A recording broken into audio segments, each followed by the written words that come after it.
Bueno, doctora Marta Medina, vamos a dar la bienvenida de manera oficial. Listo, mi doc.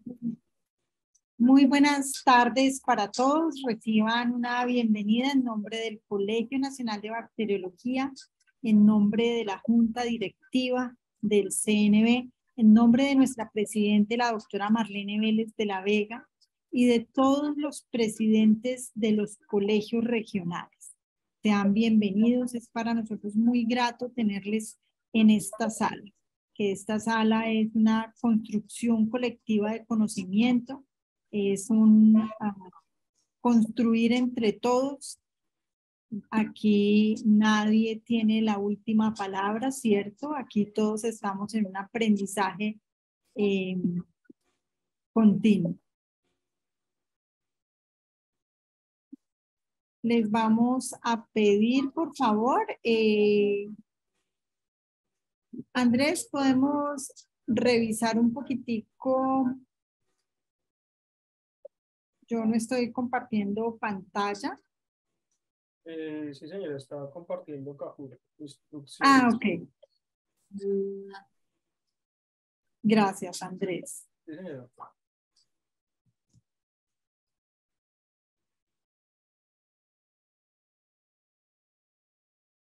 Listo, ya tenemos 50 participantes en Kahoot, doctora. ¡Qué emoción!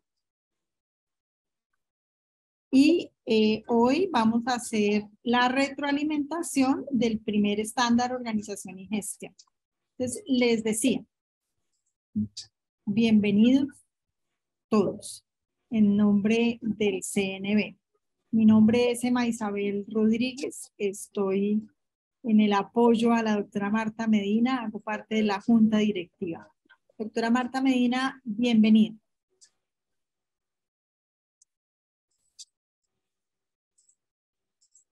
Muchas gracias, doctora Emma. Muchas gracias a todos y un abrazo y un saludo muy cálido a todos los colegas que se conectan en esta tarde.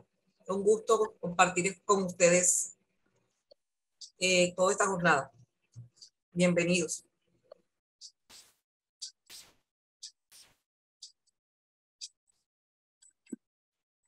Hay 100 conectados, 99. Sí, señor. Entonces vamos a dar inicio al Kahoot, doctora Marta.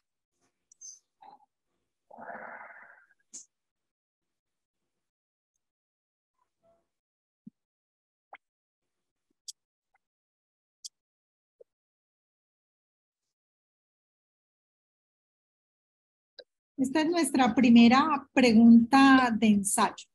¿El CNB cuenta con cuántos colegios regionales?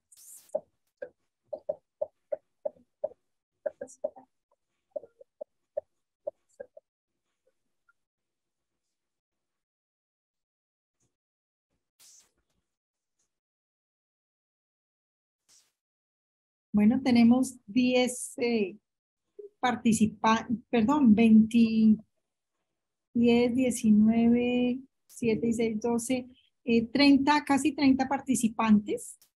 Y los colegios regionales que hacen parte del CNB somos 23 a lo largo y ancho del país y con muchísimas ganas de seguir expandiéndonos y seguir creciendo en pro y en beneficio de los bacteriólogos y la profesión. Entonces, ahora sí entramos de lleno a nuestra retroalimentación. Doctora Marta, el auditorio es suyo.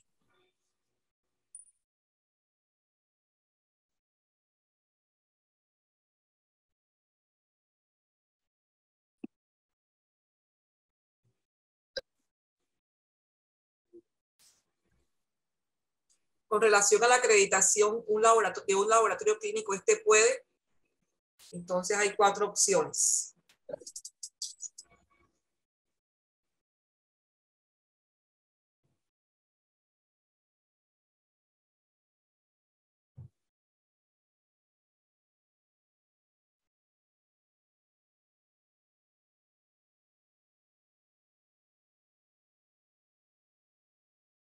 ...21 personas acertaron la respuesta correcta.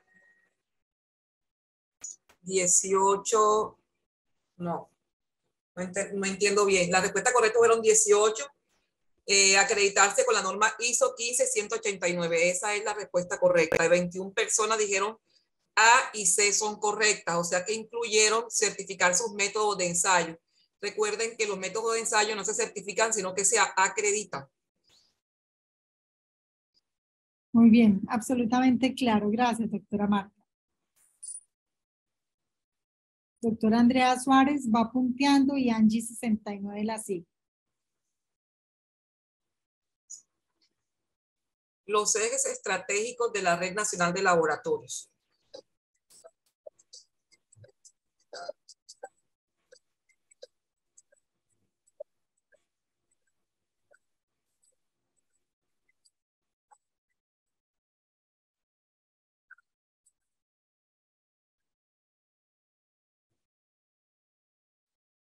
Solamente 7 personas acertaron la respuesta correcta, que es la B.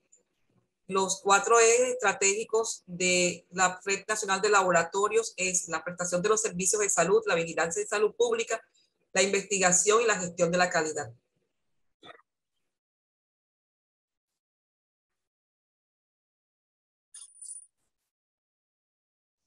La gestión del riesgo allí era como la cascarita.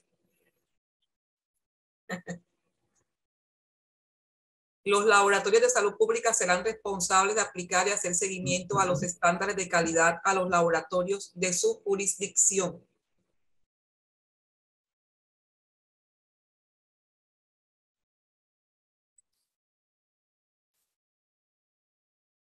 Esta afirmación es, porque no se alcanza a leer. O sea, la idea es que ustedes digan si esta afirmación es falsa, si es verdadera, si es aplicable solo para los laboratorios públicos o privados. Entonces, esta afirmación es verdadera. 37 personas acertaron. Invitar a todos los demás a que jueguen. Estamos 60 participando. Entonces, invitarlos a que se unan al juego. Ascendiendo la doctora Liliana Hernández y la doctora Amparo del C. Adelante. La autorización a terceros de que trata la resolución 1619 del 2015 está bajo la responsabilidad de entes territoriales, laboratorios de salud pública. A y B son correctas, ninguna de las anteriores.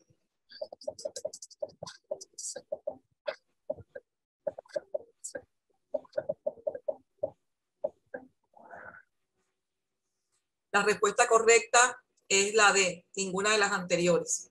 Recordemos que la autorización a terceros está en manos su procedimiento del Instituto Nacional de Salud y del INVIMA también.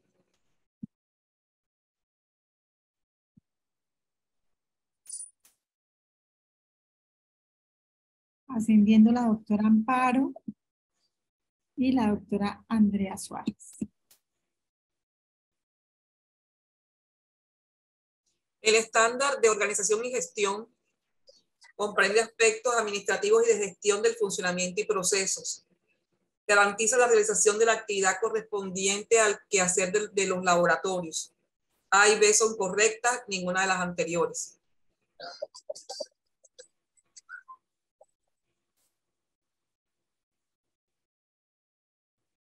A y B son correctas.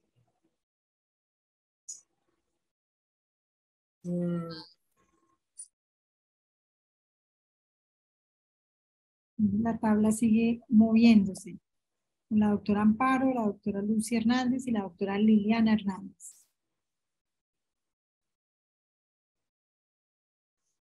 El laboratorio establece e implementa un sistema de gestión de calidad evidenciado en una plataforma documental aprobada.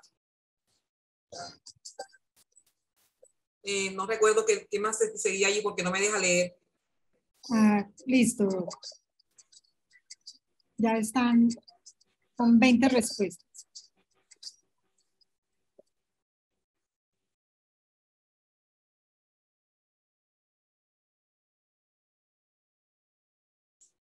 Entonces todas son correctas.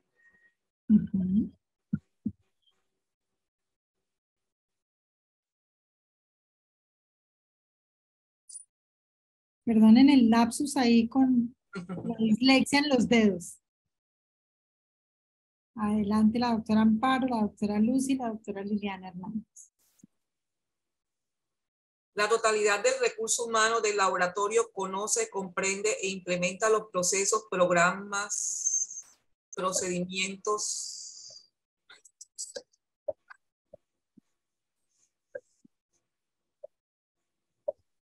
Que no tengo la mano la pregunta y no me deja seguir leyendo. Está abreviada, doctora, no se preocupe. Exacto, sí. Pero esa es. Ok. Todas son falsas.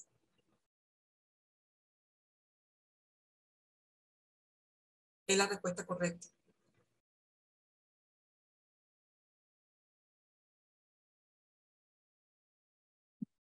Listo.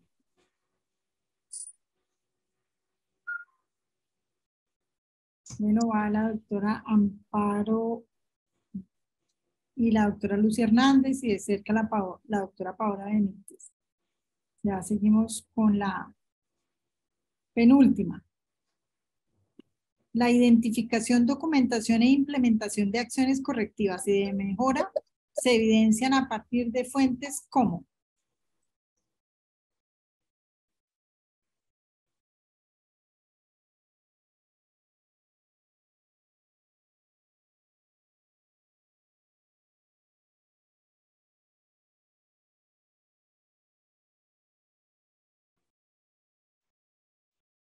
La respuesta correcta es A y B son correctas. Seguimiento a los indicadores de gestión y las auditorías internas y externas.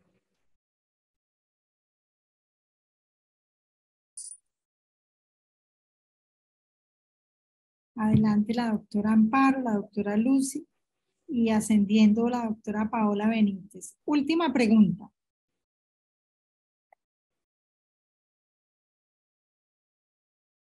El laboratorio dentro del sistema de gestión de calidad cuenta con un procedimiento implementado de auditorías internas y toma de acciones.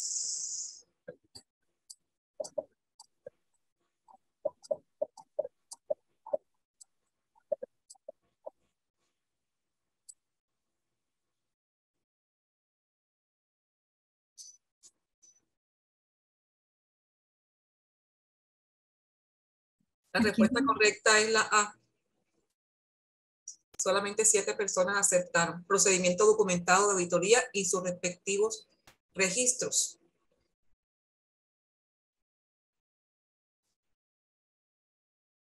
En la clase pasada había muchísimos comentarios acerca de Auditoría. mayor aclaración con el programa de auditoría. Y aquí se evidencia efectivamente una mayor profundización. Recordemos que partimos de que debemos tener un procedimiento de auditoría. Y junto con el procedimiento de auditoría, los, digamos, documentos asociados a él serían primero un plan de auditoría o lo que también llamamos un cronograma de auditoría que generalmente se hace anual. Y luego tenemos el plan de auditoría, que es ya específicamente para el desarrollo específico de una auditoría puntual a un proceso, a un área, por ejemplo. Y luego tenemos el informe de auditoría. Por lo menos esos documentos deben estar allí. Puede que haya otros, pero básicamente esos procedimientos, plan y programa y el informe de auditoría. Y por último, En cuanto al procedimiento documentado e implementado que garantice la confidencialidad, no podemos decir.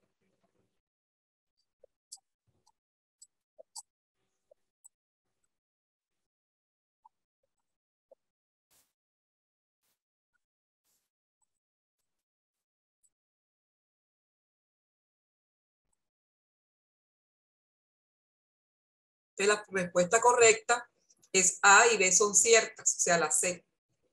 Porque no podemos decir que es solo para los colaboradores de planta y tampoco podemos decir que solamente aplica a los auditores. vamos a ver en el podio quiénes quedaron. Tercer lugar, la doctora Liliana Hernández. Segundo lugar, la doctora Lucy Hernández. Y en el primer lugar, la doctora Amparo del CABA. Felicitaciones. Felicitaciones, doctora Amparo. Enhorabuena. A las tres también, a Lucy y a la doctora Liliana. Muy bien. Listo, doctora.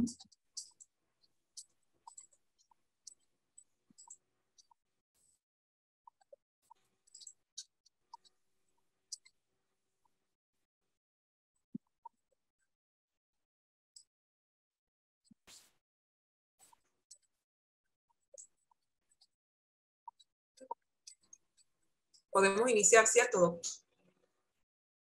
Sí, señora. Quiero dar respuesta. La doctora Petrona López dice, no pude ver preguntas, solo me mostraba figuras geométricas. Así es, doctora Petrona. Las preguntas están aquí en pantalla y usted vota con las figuras geométricas en su celular. Así es. Ajá, solo figuras geométricas. Los códigos de las respuestas están aquí expuestos en la pantalla y uno vota con las figuras geométricas.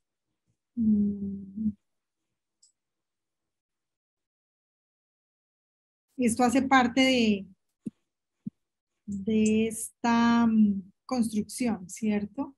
Y es incursionar en otros campos. Listo. Doctora Marta, hay una pregunta del doctor Andrés Felipe. ¿Existe un ente certificador en auditores para este tipo de normas o resoluciones como los hay para normas ISO? ¿Y quién sería este ente certificador? Para darle paso a su presentación. ¿Me puede repetir la pregunta, doctora, por favor? Claro que sí, doc. El doctor Andrés Felipe Ortega consulta. ¿Existe un ente certificador en auditores para este tipo de normas o resoluciones como las hay para la norma ISO? Ya, ok. Ya comprendí. Pues como para, digamos, un ente que certifique que la persona es auditor en 1619, es la pregunta. ¿Es auditor en resolución 1619? Así como, por ejemplo, con 3100 existe es verificador, si esa es la pregunta. Como tal, no. Digamos, lo que sí existen son cursos de formación, diplomados, que nos dan las pautas y tenemos que estudiar mucho, lógicamente, y en el día a día, sobre todo, es lo más enriquecedor. Pero como tal, una norma que te acredite o te certifique como auditor interno de calidad en resolución 1619, no.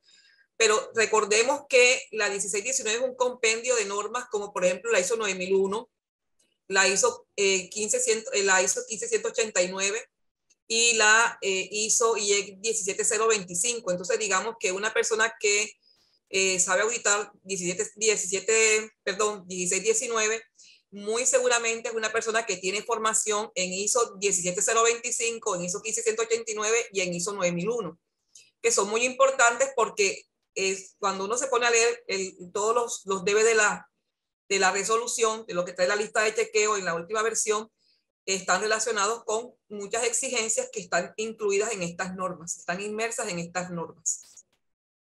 Sobre todo en 15189 porque es la de laboratorio clínico.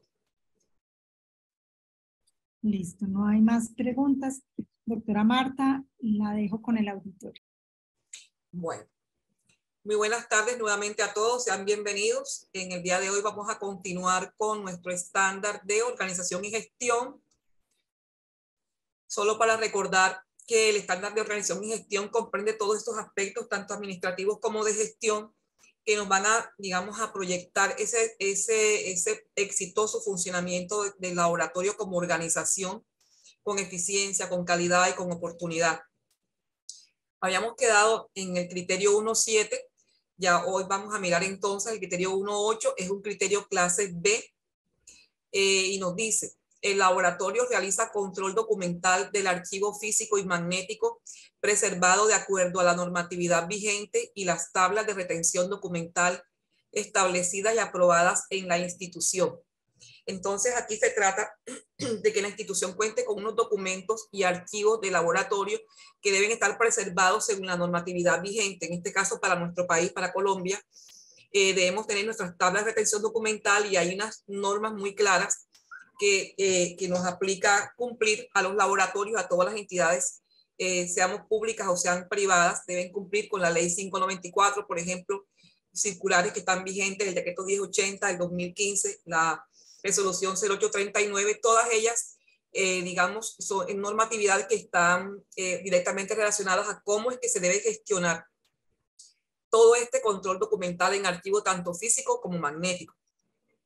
Así las cosas, entonces, digamos, como para sacar una conclusión muy sintética de las exigencias para ese archivo físico y magnético de nuestras tablas de retención documental, recordemos que el periodo mínimo que debemos guardar estos documentos es por 15 años, que los primeros 5 años se guardan en un archivo que es el archivo de gestión, y luego en los 10 años siguientes ya es en el archivo muerto, lo que llaman el archivo central.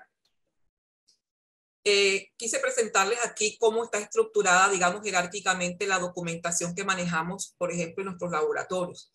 Entonces, tenemos en primer lugar, jerárquico, los manuales. Estos manuales, entonces, incluyen todos los temas de nuestras políticas, todos los procesos del sistema de gestión de calidad, cómo está estructurada la organización, mapa de procesos, organigramas, etcétera. Todo lo que es, digamos, la ruta del manejo de la organización como tal en los manuales. Luego tenemos los procedimientos que pueden ser generales, operativos, de apoyo, entre otros. Y los instructivos, que ya son lo que son los planes normalizados de trabajo, son más específicos. Y por último, los formatos que se convierten en registros cuando los diligenciamos. Entonces están los planes de calidad, los documentos externos, tablas y otros documentos que constituyen todo lo que sean evidencias de registros de calidad.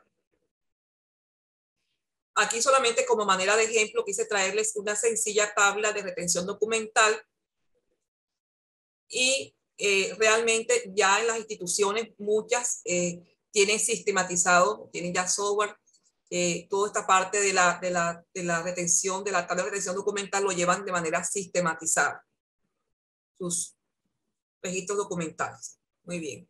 ¿Alguna pregunta aquí hasta ahora, por favor?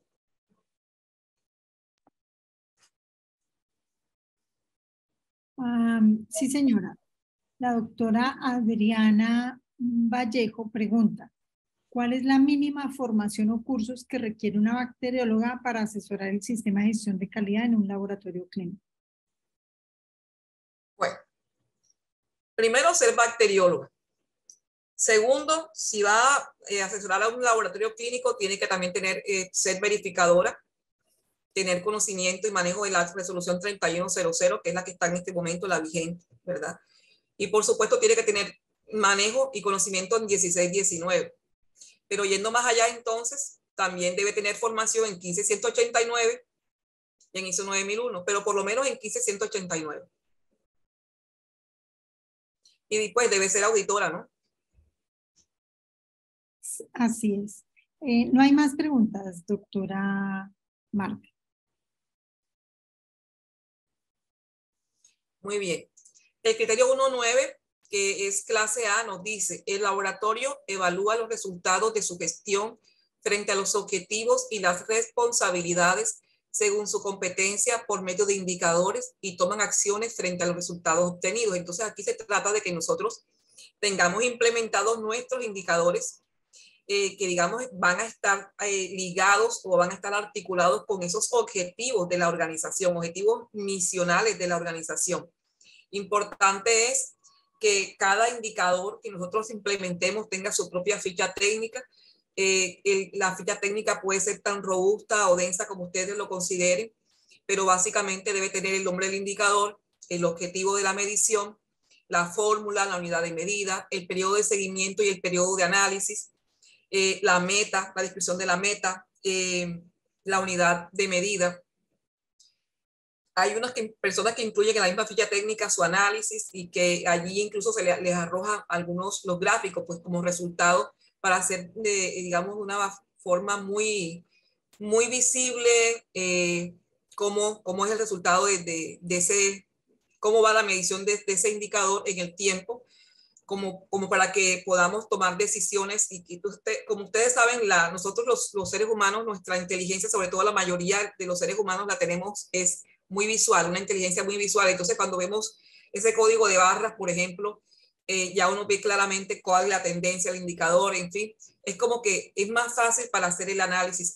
Cada vez es más, las tablas se hacen más amigables y le hacen la vida más fácil a las personas, a los equipos de calidad que llevan estos indicadores. Lo importante es que se haga un buen análisis para poder entregar informes a la gerencia, a la alta dirección, para la oportuna toma de medidas, según el caso, preventivas, correctivas, etc. El criterio 1.10 es clase B. El laboratorio implementa y desarrolla una política de gestión del riesgo para el adecuado tratamiento de riesgos que garantizan el cumplimiento de su misión y objetivo dentro de la organización. Entonces, se trata aquí de diseñar, documentar, socializar, implementar y vivir institucionalmente una política de gestión del riesgo que parta como un compromiso de la alta dirección. Todo lo que siempre hablemos de políticas, estas políticas tienen que necesariamente salir como compromiso de la alta dirección, porque las políticas parten precisamente de la cabeza de la organización. No podría ser de otra manera. Entonces, aquí se trata de que tengamos esa política. Ya habíamos hablado de cómo se puede, digamos, valorar o evaluar una política. Habíamos evaluado una política de calidad. Entonces, aquí también igualmente podemos hacerlo con una política de gestión del riesgo. De hecho, vamos a hacer ese taller donde van ustedes a diseñar la política de gestión del riesgo de sus laboratorios. Los que ya la tengan diseñada, sencillamente frente a la lista de chequeo, van a revisarla para que miren si realmente no necesita ajustes o si hay que hacer alguna actualización con relación al deber ser de lo que pide una política. Lo importante es que el laboratorio clínico cuente con esta política diseñada, documentada, socializada, implementada y que se viva en el día a día de la realidad institucional, porque debe partir de tener identificados cuáles son esos riesgos que se manejan en la organización. Esos riesgos además deben estar clasificados y tienen que ser actualizados esos riesgos acorde con el sistema de gestión de calidad. Recordemos que la organización no es estática, la organización es cambiante y si cambiamos metodologías, adquirimos nuevos equipos, las instalaciones, tenemos también allí cambios en la infraestructura, en las instalaciones, en las condiciones ambientales, etcétera. Cambia el mercado, cambió la norma. Entonces, digamos que hay una serie de variables que me pueden en un momento dado impactar en mis riesgos y por eso yo debo tenerlos actualizados. Y debo tener definido documentalmente entonces también un procedimiento para mi gestión de riesgos. Y quiere decir que ese procedimiento, allí en ese procedimiento debo también tener definido entonces cuál es la metodología que yo voy a utilizar o que yo voy a implementar para precisamente hacer esa identificación, ese análisis, esa gestión, esa valoración, ese tratamiento de mis riesgos en la institución. Y para esto, en el caso, por ejemplo, de las entidades del Estado, ellas ya tienen definidas, digamos, una normatividad que las rige específicamente, como es la Ley 1474 del 2011 y el MIPG, que ellas les aplica. Entonces, estas, digamos, entidades estatales que se rigen con esta normatividad, los riesgos tienen que estar enfocados o deben, digamos, tener en cuenta también esta normatividad. En el caso, por ejemplo, de un laboratorio, pues que no es del Estado, un laboratorio privado, o que pertenezca a una institución mayor que también es privada, sencillamente debe definir cuál es la metodología con la que más cómodo se sienta, lógicamente que sea científicamente probada para hacer el análisis de los riesgos.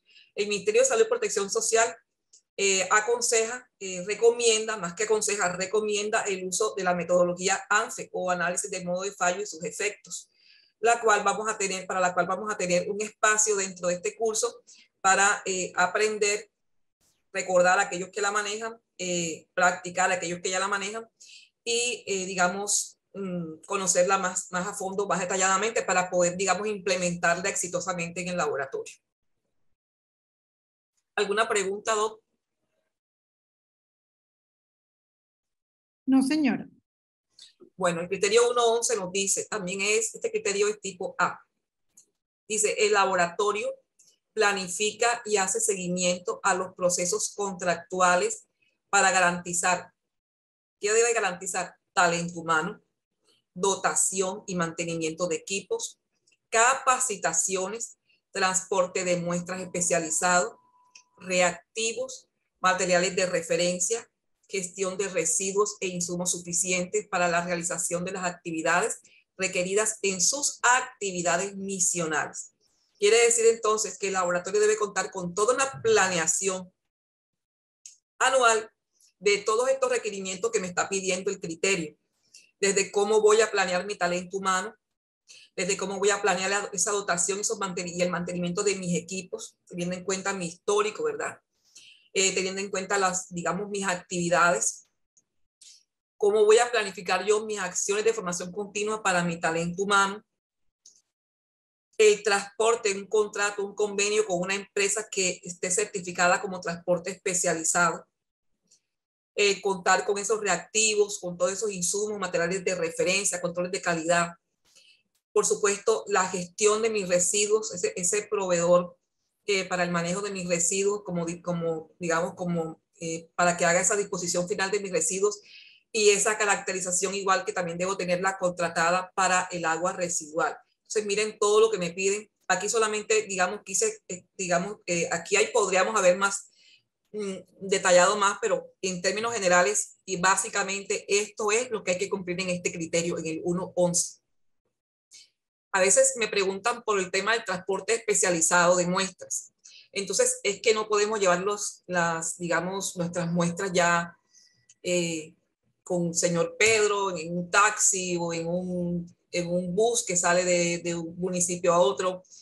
Es decir, hay transporte de muestras especializado y solamente estas personas que tienen esta certificación como transporte de muestras especializados son los que pueden hacer el transporte de muestras. Entonces me dicen a veces, bueno, pero y entonces si yo remito las muestras que yo remito, yo realmente no necesito transporte de muestras especializado porque a mí el laboratorio que tengo como referencia, él mismo me recoge las muestras. Sí, pero recordemos que nosotros también mandamos muestras a los laboratorios de salud pública. Entonces, ¿cómo hace usted ese transporte de muestras? Entonces, sí necesita cumplir dentro de este criterio con un transporte de muestras especializado. ¿Alguna pregunta? Sí, señora.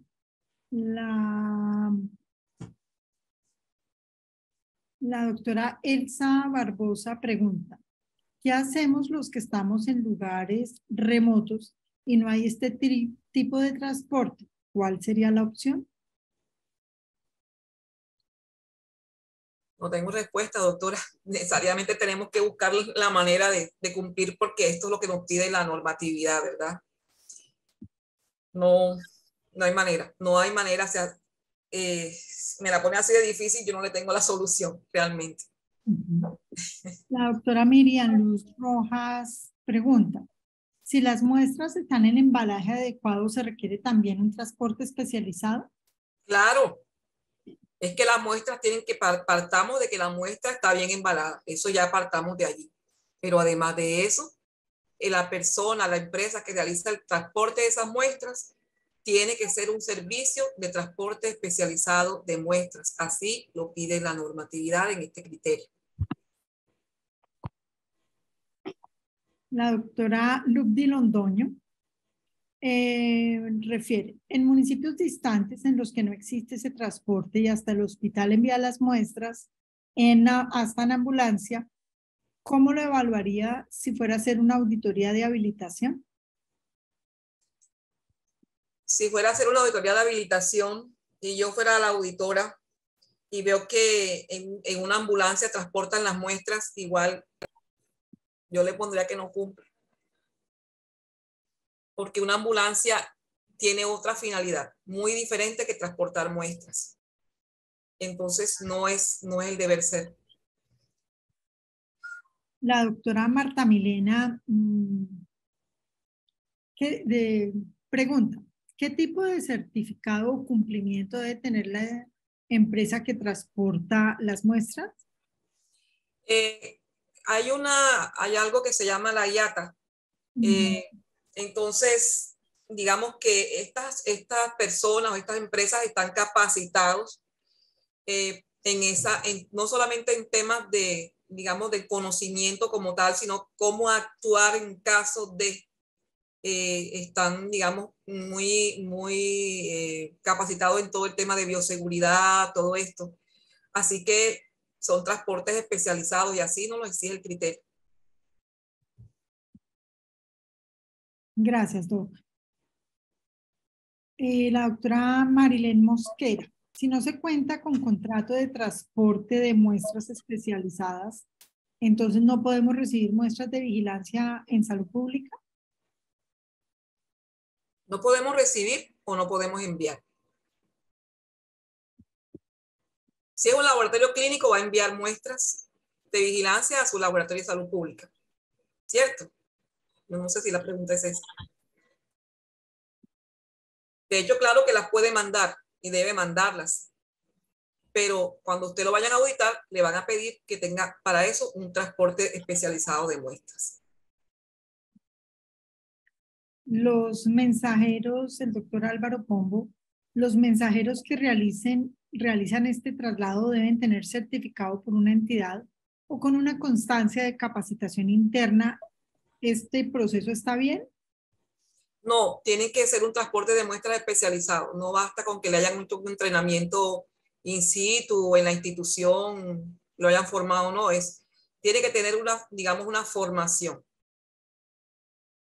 La doctora Mariana Caicedo. Si se cuenta con un vehículo de la empresa o del laboratorio, ¿en este vehículo se puede justificar el desplazamiento de estas muestras para no tener dicho contrato o es obligatorio tener contrato? La norma lo dice, que tiene que tener, mira aquí lo dice exactamente, transporte de muestras especializado. O sea, no solamente cualquier transporte de muestras, un transporte de muestras especializado. ¿En qué? En transporte de muestras. Entonces no puede ser en ambulancia, no puede ser en un carro de la empresa. No, lamentablemente no puede ser. Por los temas en bioseguridad no puede ser, ya no es permitido. La doctora Adrianet Castañeda. ¿Cómo se pueden transportar las muestras desde un primer piso a un quinto piso, que es donde queda el laboratorio? ¿Se pueden hacer en termos de icopor? Allí el tema es que, recuerden, el enfoque siempre es la prevención, el enfoque de riesgos. ¿Qué fallo se puede producir allí en ese transporte que usted hace de una muestra de un primer piso a un quinto piso? Es a través de ascensor, es a través de una escalera. Entonces, ¿cuáles son los fallos que se pueden presentar durante ese transporte? Se pueden presentar accidentes, caídas. Si sucede un accidente o una caída, además de que sea, digamos, un accidente o que reportar dentro del sistema de salud y seguridad en el trabajo, entonces, ¿qué pasa con las muestras ya como tal del paciente? Digamos, en qué estado, o bajo qué embalaje, bajo qué condiciones se están transportando esas muestras, bajo qué condiciones de seguridad se están transportando esas muestras, que garantice que en ese transcurso de subir 5 pisos no va a suceder un accidente a ese ser humano que va llevando las muestras. Que veo yo que hacen algunos laboratorios que tienen, hay un laboratorio que tiene, por ejemplo, las tomas de muestras en su primer piso y el área de procesamiento está en un tercer piso. Aquí en la costa hay un laboratorio así y tienen un sistema alterno de elevación, un sistema alternativo para cargar sus muestras y la lleva a la plataforma del tercer piso donde hacen el procesamiento. O sea, ¿por qué? Porque están pensando en la seguridad del paciente, la garantía del ítem de ensayo y por supuesto también en el operario. Ese que sube los 5 pisos llevando esas muestras, se dobla un pie, yo qué sé, agarró mal, se cayó. Entonces ya un tema aquí también de seguridad del operario. Todo aquí, hay una cadena, ¿no?, de situaciones que confluyen allí, que hay que pensar y revisar, porque 5 pisos La doctora Diana Alexandra González Chacón hace un aporte y dice, deben cumplir los conductores con decreto 1609 de 2002 y resolución 1223 de 2014 más la IATA. La doctora Séfora Ben dice, la IATA es aéreo, si es terrestre, ¿cómo se haría? No, pero ellos capacitan al talento humano. A eso es a lo que me refería. La doctora Marilén Mosquera, si se reciben esas muestras, ¿cómo se transportan si no se cuenta con ese contrato de transportes de muestras especializados? No, es que tienes que contar con el transporte de muestras especializado por criterio 1.11, te lo está pidiendo y es clase A, es obligatorio. Hay una gran oportunidad de negocio, doctores. Sí, total, esa es la que hay que ver, la oportunidad de negocio, así es. Hay muy poquitas, por ejemplo, aquí en la costa hay muy poquitas. La doctora Carmen Cecilia, voy a leer 2 comentarios más al respecto y avanzamos. La doctora Carmen Cecilia dice, hace un comentario y está contemplado a nivel de esta problemática del transporte se ha contemplado a nivel del departamento del Meta, ya que en el Meta no hay empresas especializadas hacia los municipios y créame, no se ha podido encontrar solución. Debemos pedirle certificado a los conductores, tienen permiso de transportes de muestras. Y si el laboratorio cuenta con un motorizado que tiene todas sus neveras y recoge las muestras y está capacitado para esto, entonces, ¿ahora no se puede? No, doctora, no se puede. Las muestras, la doctora Diana Alexandra González hace otro aporte y manifiesta. Las muestras deben ser clasificadas según el riesgo y según eso se realiza el transporte. Ejemplo, las láminas, las papeletas de TSH se pueden enviar por correo certificado.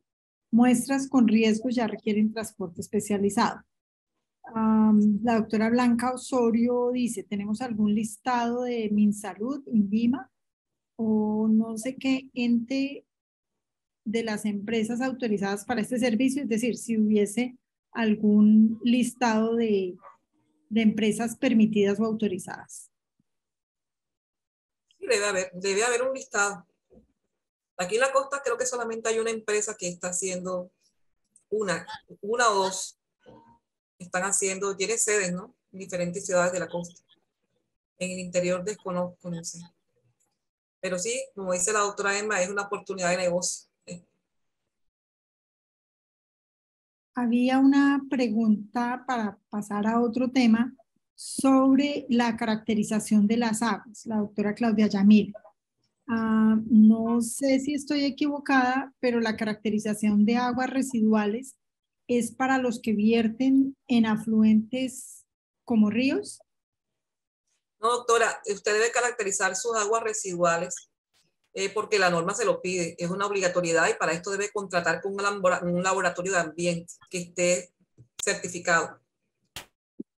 Certificado en ISO 17025.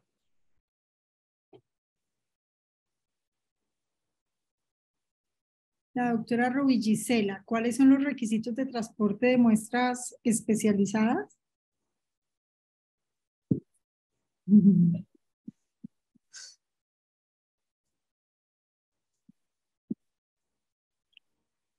Habrá que ver los diferentes, los requisitos que se establecen para transporte de sustancias peligrosas, ¿no?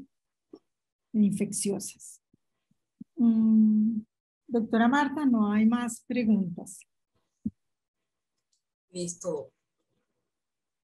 Bueno, el criterio 1.12 nos dice, el laboratorio mantiene un control de inventario de reactivos, insumos y materiales empleados en la realización de los ensayos.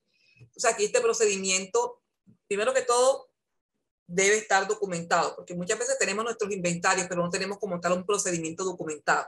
Entonces debemos contar con un procedimiento documentado. Este criterio 1.12, que es de obligatorio cumplimiento, ustedes lo pueden homologar con el criterio allá que tenemos en nuestro estándar de proceso prioritario, estándar 4, el criterio 4 exactamente del estándar de procesos prioritarios. que pide que el prestador de servicios de salud cuente con información documentada para la selección, adquisición, transporte, recepción, hasta la disposición final. Entonces, si usted cumple con este criterio que es de obligatorio cumplimiento desde habilitación, aquí usted va a poder cumplir con ese criterio 1 o 2. ¿Ya? ¿Se acuerdan que les había presentado cuando vimos el criterio 4? Todo ese paso a paso que tiene que tener, digamos, cada uno de estos procedimientos desde la adquisición hasta la disposición final. ¿Quiénes son los responsables y cuáles son las evidencias que quedan a partir de cada una de las actividades que se van realizando en cada uno de estos de este paso a paso, de la selección, de la adquisición, etcétera?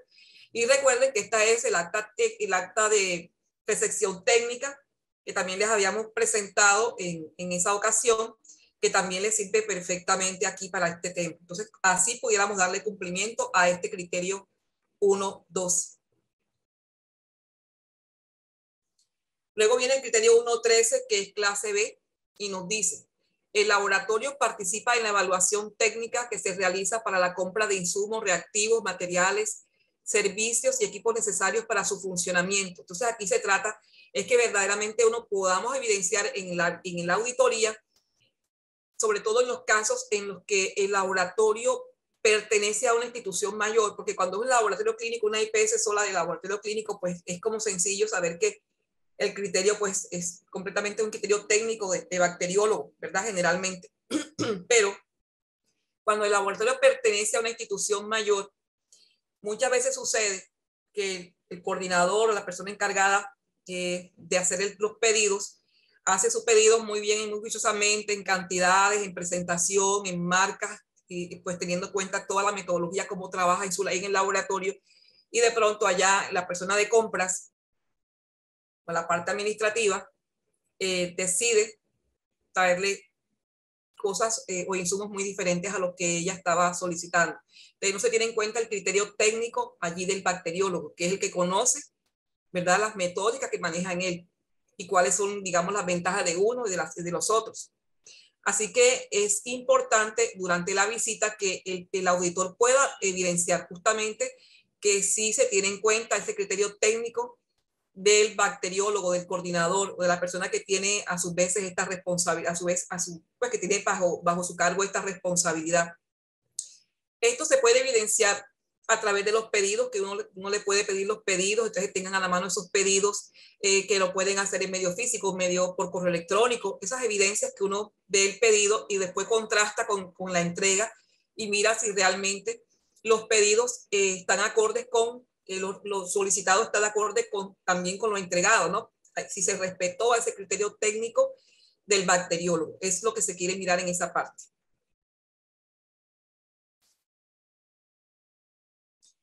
El criterio 1.14 es un criterio clase B y nos dice: el laboratorio documenta, implementa y desarrolla una estrategia de mejora continua, tales como acciones correctivas o de mejora. Entonces aquí parte de que el laboratorio realmente haga una identificación, una documentación e implementación de esas acciones correctivas y de mejora a partir de fuentes. ¿De qué fuentes son las, digamos, las que se pueden tener en cuenta para que nosotros podamos tomar esas acciones de mejora? El seguimiento a los indicadores de gestión, resultados de esos indicadores, recuerden que es una fuente muy importante, por eso es claro que los indicadores sean los más cercanos a la realidad posible, para que justamente las decisiones que se tomen no sean con base en pálpitos o en corazonadas, sino que verdaderamente, digamos, respondan a un resultado, a unas certezas que me van a mí a indicar el camino correcto para la toma de decisión. Igual también los resultados de esas auditorías internas y externas que se hacen en la institución. El desempeño de los ensayos de actitud, en el caso de los laboratorios, que es muy importante, el desempeño de los ensayos de actitud también me van a permitir saber hacia dónde encaminar mis acciones de mejora, o si son necesarias acciones de mejora con relación a ese tema. Y también, por supuesto, el seguimiento a los riesgos que están asociados a todos los temas que se manejan en laboratorio, desde el aspecto sanitario, ambiental, técnico. Todo esto, por eso es que tenemos que tener identificados los riesgos del servicio a través de una matriz de riesgo, que eso lo vamos a ver cuando nos revisemos el tema ANFI. ¿Alguna otra? Bueno, aquí todavía tengo algo que quiera como para aclarar de lo que es una acción preventiva y una acción correctiva y una corrección, como para que identifiquemos, porque a veces se presentan, digamos, no hay claridad en estos conceptos. Entonces, digamos que la corrección es la que se hace en el momento, como la manera rápida de apagar el incendio, es digamos, una situación o una decisión completamente reactiva de momento, pero que no da solución, absolutamente no es la solución, porque allí realmente no estamos conociendo la causa, no estamos haciendo un análisis de la causa que está provocando, digamos, esa no conformidad que se presentó. Mientras que en la acción correctiva, sí, la decisión o la acción que se toma como acción correctiva corresponde a una acción tomada posterior a un análisis de causa raíz. Es decir, ya he identificado cuál es la causa raíz que me produjo la no conformidad, entonces yo implemento una acción correctiva. Y la acción preventiva, como su nombre lo indica, es absolutamente proactiva, es saber, tener identificados cuáles son esas, digamos, fallos potenciales que se pueden presentar y que se pueden materializar para implementar acciones preventivas que justamente me impidan o actúen como barreras de contención para impedir, como su nombre lo indica, que se materialice o se produzca una no conformidad, en este caso. Entonces, una no conformidad sabemos que es el incumplimiento de un requisito. Y a partir de una no conformidad, cuando se incumple un requisito, lo que se amerita es implementar una acción correctiva. Una no conformidad potencial, entonces, ante una no conformidad potencial, eso es, digamos, homologable o corresponde a lo que es una acción preventiva. Es decir, hay un posible incumplimiento de un requisito o hay un incumplimiento potencial de un requisito. Y una oportunidad de mejora, entonces, equivale a implementar una acción de mejora que lo que va a buscar es optimizar el desempeño de los procesos organizacionales. El criterio 1.15 nos dice, el laboratorio tiene definidos planes de contingencia interna frente a emergencias sanitarias y o catástrofes naturales para el funcionamiento del mismo, en cuanto a designación de suplentes para funciones clave, remisión de ensayos a otros laboratorios por desmesurado aumento de pruebas, como puede ocurrir en el caso de brotes, epidemias o pandemias.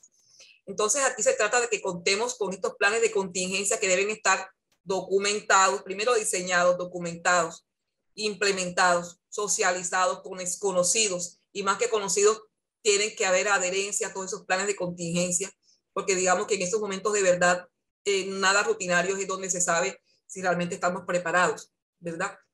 Entonces, ¿cuáles son, digamos, esas contingencias que me está pidiendo la norma ante las cuales yo debo estar preparada?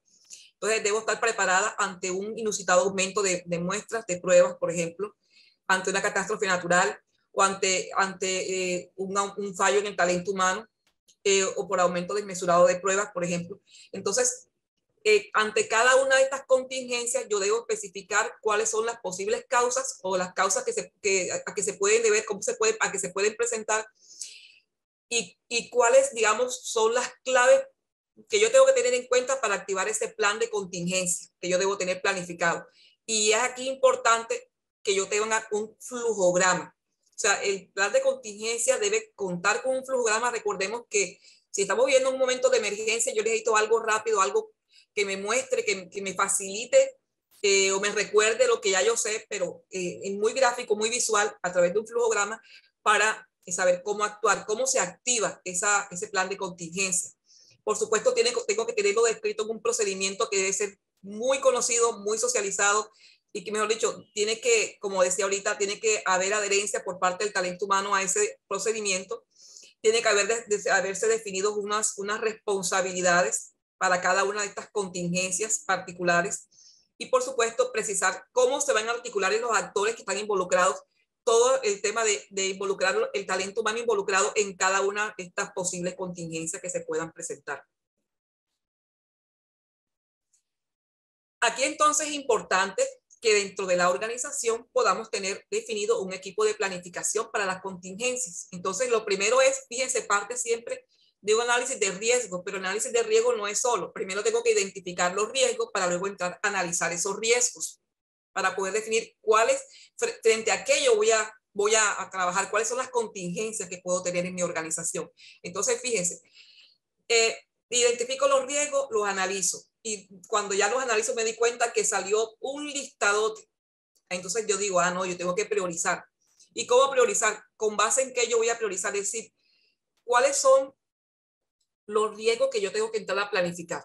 Los riesgos que, digamos, que yo puedo considerar son, por decirlo así, más importantes. Para yo poder catalogarlos como los más importantes, por decirlo de alguna manera, yo tengo que evaluarlos entonces. Es decir, evaluarlos en cuanto a cuál es su probabilidad de ocurrencia o su frecuencia, cuál es su impacto o severidad, que es lo mismo, y cuál es su índice de detección o cuál es su detectabilidad. Entonces, el producto de estos tres variables me da a mí un número de prioridad del riesgo, ¿cierto? Y eso me va a facilitar a mí la construcción de un escenario para esas, digamos, saber cuáles son las posibles consecuencias o efectos que me traería a mí si esas contingencias se llegan a manifestar. Las seleccionadas, las que yo prioricé. Esto me lleva entonces a montar unos indicadores de alerta temprana, predictivos, para yo estar preparado ante una contingencia antes de que ésta se presente. Ya cuando la contingencia no hubo nada que hacer, se presentó la contingencia, entonces ya en el desarrollo mismo de la contingencia, del evento como tal catastrófico, o la contingencia que esté sucediendo, aumento desmesurado de muestras, en fin, lo que esté sucediendo en esa contingencia, en este escenario, ¿qué es lo que yo tengo que hacer? Frente a cada contingencia, ¿cómo voy a actuar? ¿Cómo voy a manejarla? Lógicamente, como todo lo que está organizado y planificado en la organización, desde el ámbito de la gestión, tengo que hacerle seguimiento, tengo que evaluarlo y tengo, por supuesto, que actualizarlo, porque recordemos que nuestros riesgos no son allí estáticos, ellos son cambiantes. Entonces, tengo que estar atenta para actualizar mi matriz de riesgos, mi plan de contingencia de riesgos. Entonces, miren que todo el enfoque de riesgo que me viene de 3100 y aquí me lo enfatizan aún más, es en lo que tenemos que trabajar, en lo que tenemos que enfocarnos muchísimo en nuestros laboratorios. ¿Alguna pregunta, doctora? Emma Isabel. No. Sí, la doctora Marilén Mosquera manifiesta un ejemplo de corrección. Puede ser un ingreso equivocado del paciente cuando un familiar pasa una orden de un menor y registra la cédula y al verificar datos se observa que no se trata del mismo paciente. Sí, se hace la corrección inmediata. Lo importante es allí que esa corrección que usted tuvo que hacer le genere luego un análisis, porque si no va a tener que seguir haciendo correcciones. Y de pronto una se le puede pasar y puede llegar a convertirse en un evento adverso, ¿cierto? Entonces, lo importante es que esa corrección, eso que usted hizo en el momento que fue solucionar para que no sucediera un dato erróneo, ¿verdad? En la entrega del resultado, en el registro, etcétera. Usted luego se siente con calma y analice ya como un análisis causa-raíz de ya, digamos, de cuidado, ya muy a conciencia, para montar ya acciones preventivas, si aquí necesitamos capacitaciones, si qué controles necesitamos, cuáles son las barreras que debemos implementar, o si las barreras que yo tenía implementadas, si las tenía, no me están sirviendo, no son lo suficientemente efectivas. Eso es lo que tenemos que sentar entonces en ese momento a hacer ese análisis. Gracias. Porque si no nos vamos a acostumbrar siempre a estar apagando los incendios y no es la idea. Recordemos que el enfoque es preventivo. Y aquí desde 3100 me están hablando a mí de manejo de riesgo, siempre el enfoque es prevención. O sea, antes de que se manifieste los fallos que se puedan presentar, defínalos todos los riesgos que se puedan presentar. Gracias, doctora Mar. La doctora Jaycee Suárez complementa a esta respuesta y dice, ¿Eso sería un reporte de incidente si no tuvo afectación? Sería exactamente un reporte de incidente, y recordemos que las organizaciones maduras, las organizaciones o que por lo menos están trabajando juiciosamente en el tema de la seguridad del paciente, no solamente tienen en cuenta los eventos adversos para hacer un análisis, sino que desde los incidentes, porque precisamente se trata de evitar que suceda el evento adverso. Entonces, muy bien, así es, se considera un incidente en ese caso porque no alcanzó a dañar al paciente. Gracias, doctora Marta. No hay más preguntas. Bueno, el criterio 1.16 es obligatorio de tipo A. Se me olvidó colocarle, se me pasó colocarle el azulito como para identificarlo. Dice, el laboratorio asegura la confidencialidad de los resultados obtenidos en el proceso analítico por ser de interés exclusivo de la autoridad sanitaria competente. Entonces aquí miren que nos están pidiendo que debemos tener documentado e implementado un procedimiento que garantice la confidencialidad. ¿Confidencialidad de qué? Del dato, de los datos, de los resultados, de todo lo que se maneja, la información que se genera en el laboratorio.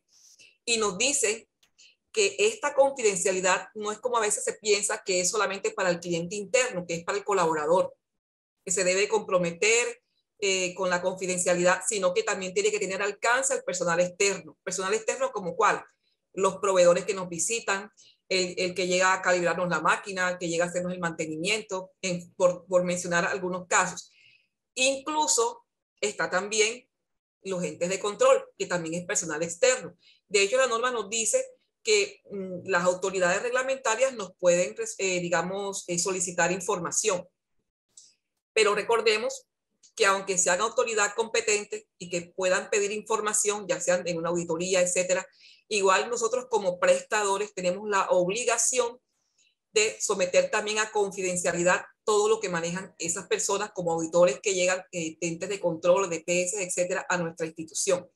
Por eso es importante ese compromiso de confidencialidad que debe de partir como un procedimiento como tal y que se debe plasmar o evidenciar su implementación a través de un registro, de un formato de confidencialidad que se le haga firmar a esa persona, digamos, externa a la organización. Ahora bien, en el caso del colaborador, digamos que la institución tiene un abanico de posibilidades para garantizar esa confidencialidad. Puede ser uno, pueden ser varios, una mezcla de varios. Eso lo define la institución. Lo importante es que además del procedimiento usted pueda realmente garantizar la confidencialidad del colaborador. Algunos lo hacen, por ejemplo, a través de una cláusula de confidencialidad a la que se le hace firmar al trabajador, al colaborador en el mismo contrato.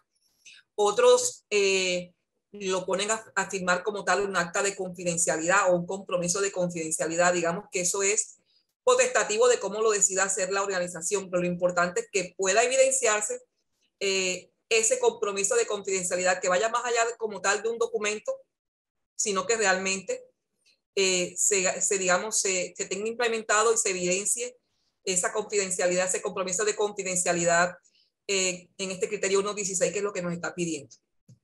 ¿Alguna pregunta con relación a este criterio?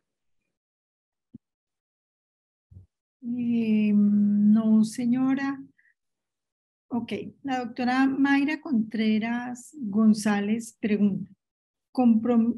Es un aporte. Compromiso de confidencialidad personal externo, cumplimiento ley 1581, decreto 1011. Muchas gracias, doctora. Recordemos que el decreto 1011 está inmerso en el decreto 780 de 2016. Así es. Continuamos. Bien.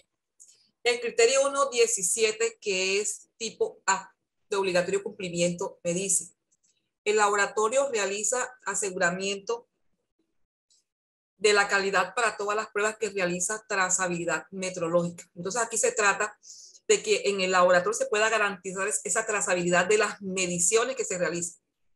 Y se hace a través de los patrones de mediciones, a través de los controles de calidad, de los calibradores. Aquí es importante que en el laboratorio se cuente con los correspondientes soportes de las fichas técnicas, de los certificados de análisis, contar con el material de referencia que esté certificado con ISO 17034, o sea que nuestros proveedores de material de referencia estén certificados en ISO 17034. Entonces, quise traerles este grafiquito solamente a manera como de puntualizar algo que yo sé que ustedes ya saben, lo que es una trazabilidad metrológica, que como ustedes pueden ver es una cadena ininterrumpida de comparaciones hacia de jerarquía de mayor calidad. Entonces tenemos, por ejemplo, nuestro instrumento de medición. Ese instrumento de medición X nos arroja unos resultados de medición, pero ese instrumento de medición a su vez está calibrado a un patrón de trabajo. Y ese patrón de trabajo está a su vez calibrado o es trazable a un patrón secundario. Y este a su vez es trazable a un patrón primario. Y ese patrón primario es el que es trazable a ese sistema de unidades, sistema internacional de unidades. Y si nos damos cuenta, a medida que vamos recorriendo el camino de esas comparaciones ininterrumpidas, a esa cadena ininterrumpida de comparaciones, nos damos cuenta que cada vez se va estrechando más la incertidumbre. Quiere decir que esta incertidumbre, ya la que es trazable a un sistema de unidades internacional, es, digamos, la que está más cercana a ese valor verdadero, es decir, que tiene una menor incertidumbre. Eso como para hacer puntualidad en ese aspecto. Ya ustedes, ya les hemos recomendado que es muy importante que se realice pues un curso de validación de métodos, verificación de métodos para poder manejar esta parte y que se pueda garantizar, de parte de garantizar esta validez de los resultados analíticos con todo este tema de verificación de métodos. ¿Alguna pregunta? Sí, doctora Marta. La doctora Viviana Elizalde dice frente al compromiso de confidencialidad si es suficiente la cláusula que está en el contrato. Es suficiente la cláusula que está en el contrato, pero recordemos que primero tenemos que tener documentado el procedimiento. Ahí en ese procedimiento nosotros debemos decir entonces que si lo vamos a hacer a través de una cláusula en el contrato, debemos dejar documentado que ese es el mecanismo que vamos a utilizar para garantizar confidencialidad y que para eso también, en el caso del cliente interno, el colaborador, pero ahí también debemos definir cómo vamos a hacer para garantizar la confidencialidad del cliente externo, pero sí es válido, así como lo dice la doctora.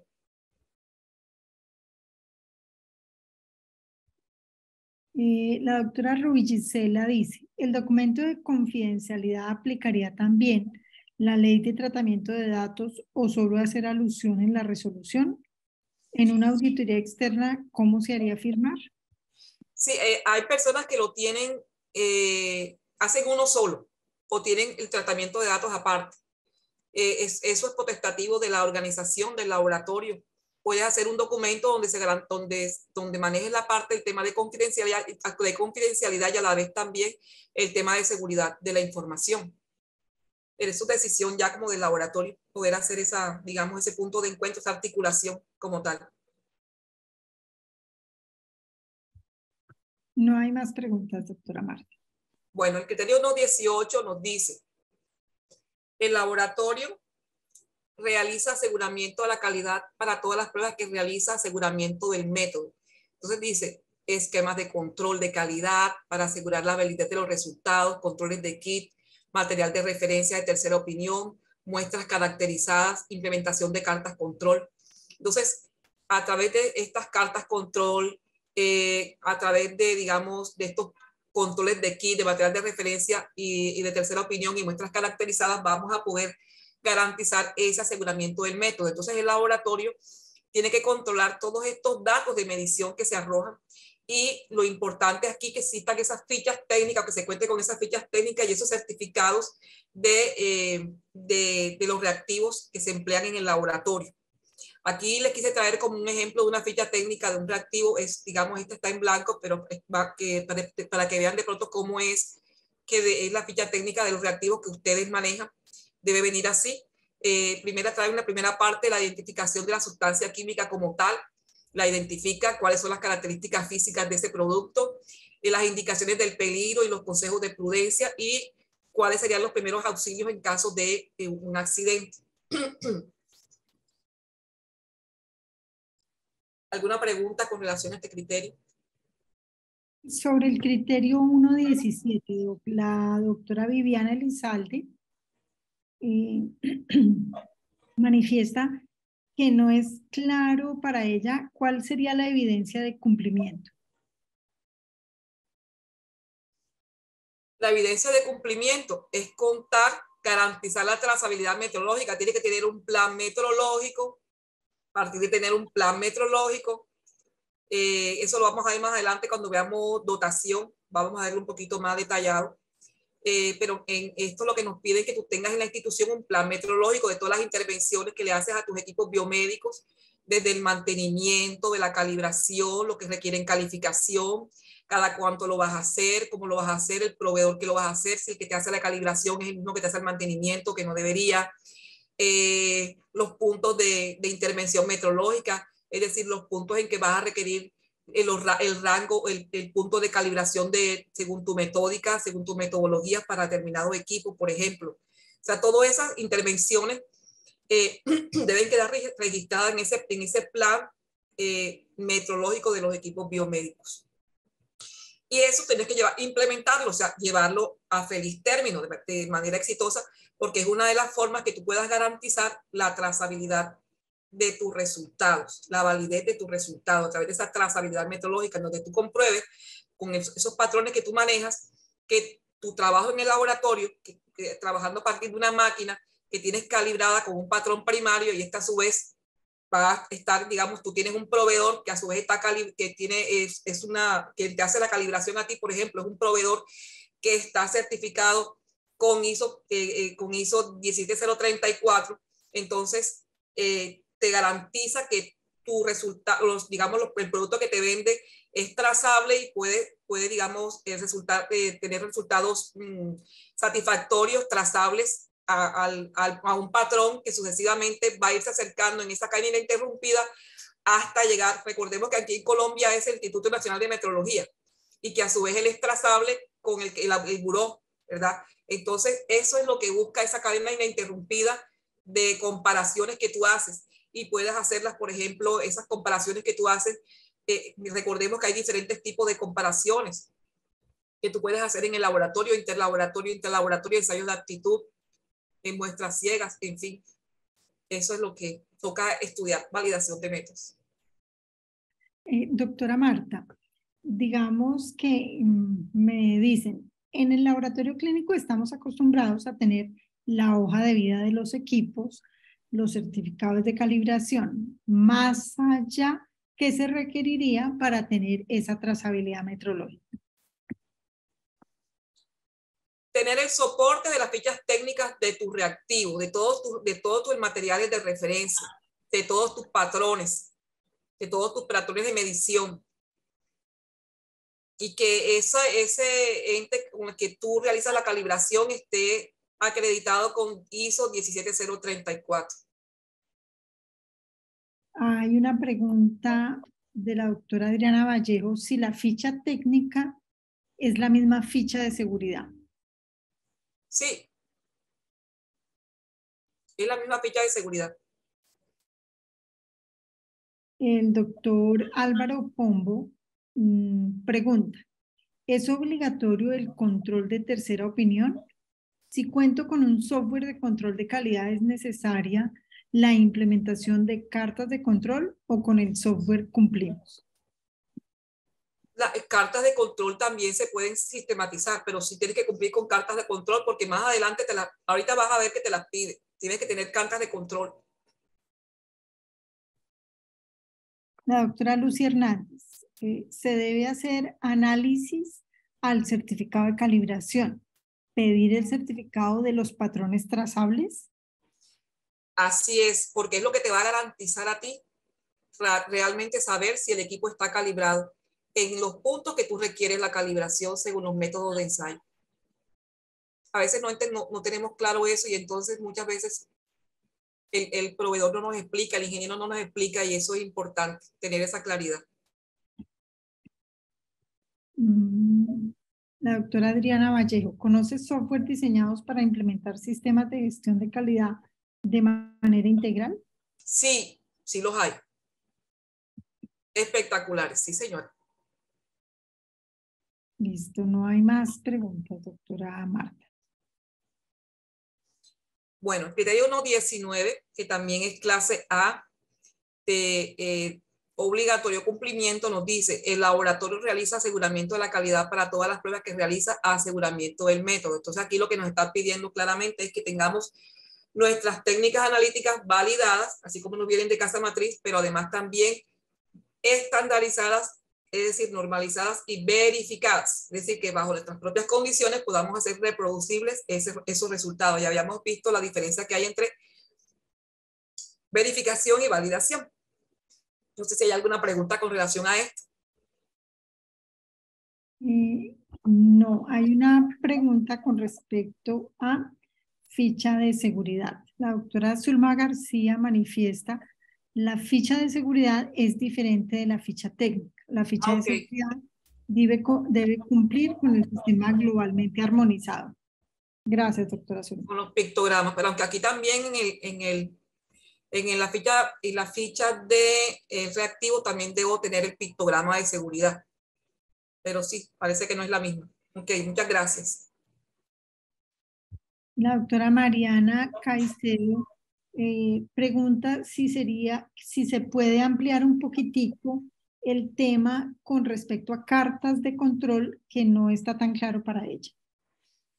No se puede ampliar ese tema, ya obedece a tema de validación de métodos, verificación de métodos, no es el objeto de este curso realmente. Bueno, y frente a ello, pues les tenemos una noticia, pero vamos a dejar que la doctora Marlene Vélez la comente en la próxima sesión.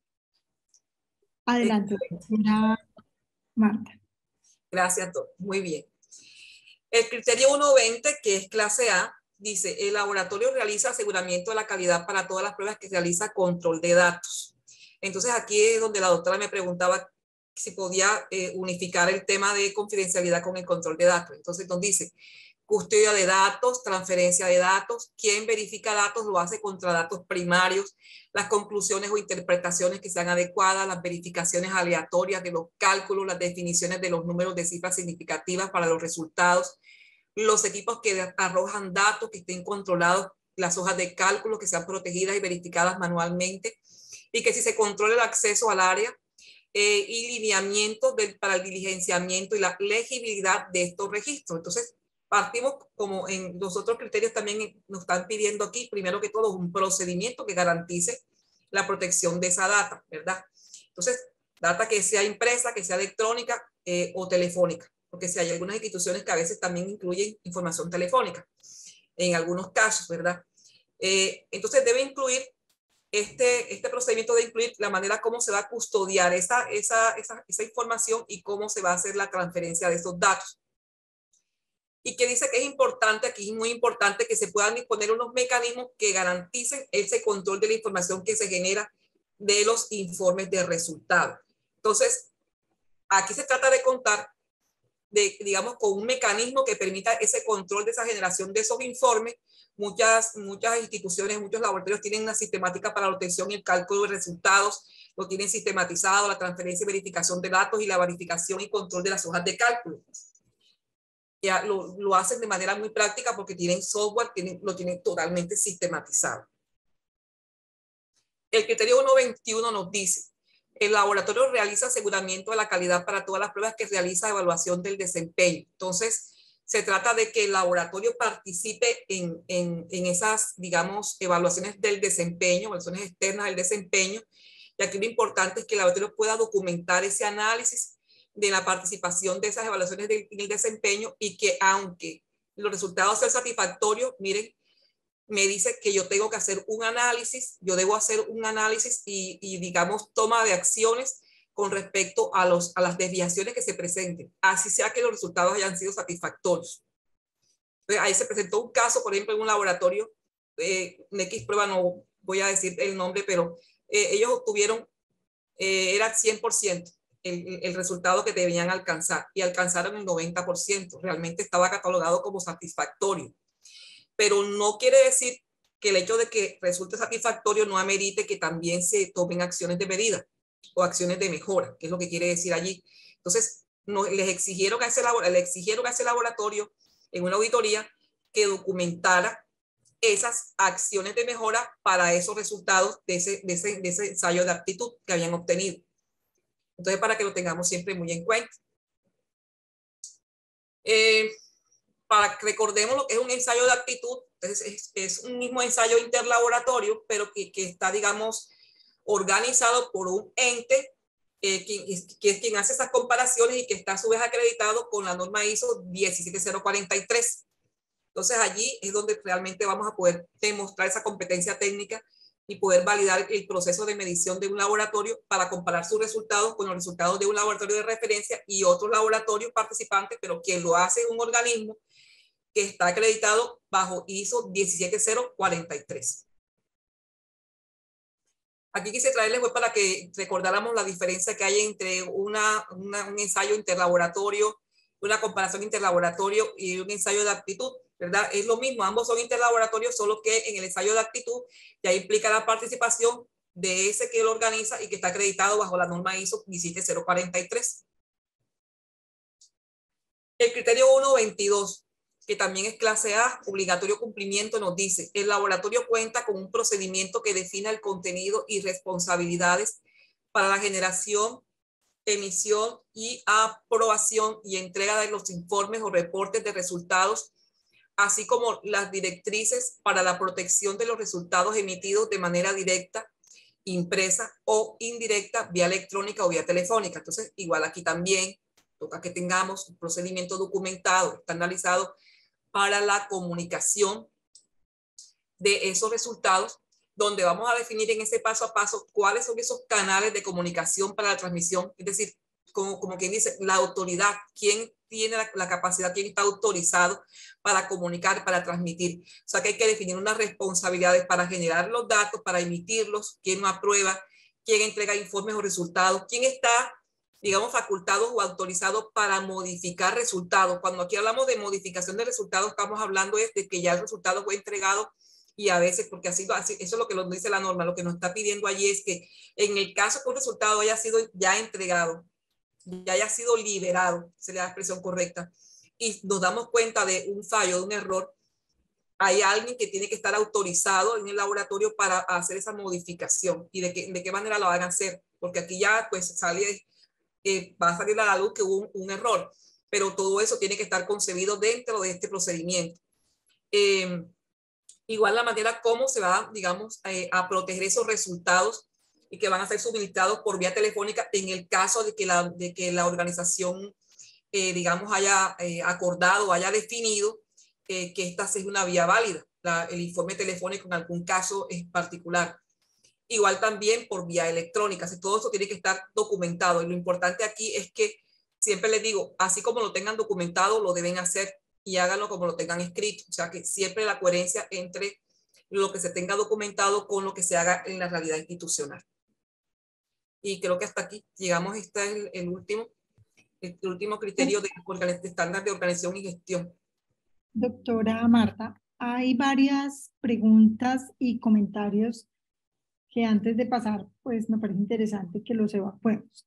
La doctora Vilma Orozco dice que si el INVIMA al hacer el registro INVIMA, el reconocimiento de reactivo de diagnóstico in vitro, ¿eso no significa o es equivalente al aseguramiento del método? No entendí. ¿Que esto sanitario es equivalente al? No, se la voy a leer literal, doctora Marta.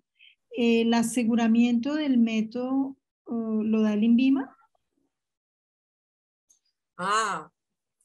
El aseguramiento del método, ¿no? Lo que te entrega a ti el proveedor es un certificado de validación de la metodología que te está entregando, que te está vendiendo, la validación. Hasta ahí el aseguramiento lo tienes que hacer usted en el laboratorio. Listo. Para demostrar que esa metodología que está validada, que sirve para lo que el proveedor dice que sirve, usted va a comprobar bajo sus propias condiciones, bajo unos parámetros técnicos, unos parámetros objetivos y técnicos desde el punto de vista de la exactitud y de la precisión, de que usted si es reproducible, si hace reproducible, puede, digamos, realizar, o si sabe realizar esa metodología bajo sus propias condiciones que el proveedor le vendió. Eso es lo que quiere decir la verificación secundaria o verificación de métodos, que es lo que usted va va a comprobar en el laboratorio.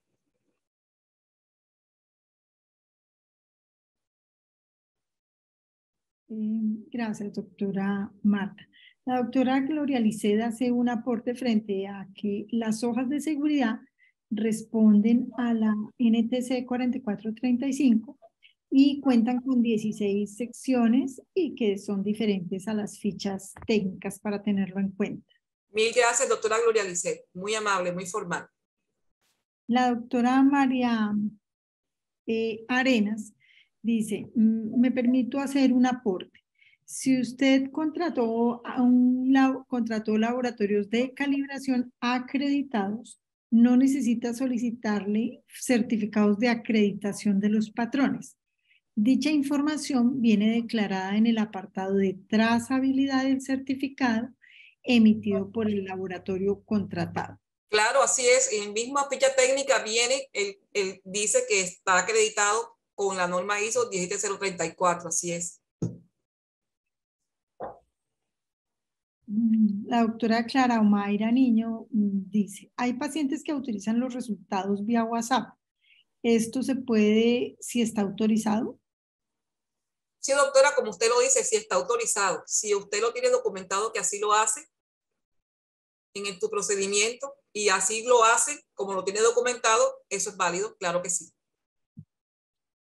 En el caso, la doctora Lucía Hernández, en el caso para la entrega de resultados se debe tener un formato donde el paciente autorice enviar el reporte del correo, el reporte al correo o WhatsApp o autoriza a un tercero para reclamar el reporte. Sí, así es. Listo, gracias a todos por sus comentarios y sus aportes. Bueno, entonces tenemos 30 minutos para hacer este taller. Vamos a diseñar la política para la gestión del riesgo de nuestro laboratorio. Allí tenemos está en un Word, un taller, doctora Emma, si lo podemos compartir por el chat. Claro, sí, señora, déme un minutín, ya lo pongo. Para que digamos, puedan revisarlo y para que miremos. Es más, yo me voy a salir de aquí porque sería bueno buscarlo un momentico para proyectarlo y explicarlo. ¿En qué consiste? ¿Cuál es la dinámica que vamos a trabajar? Voy a dejar de compartir pantalla un momentico. Sí, señora, adelante.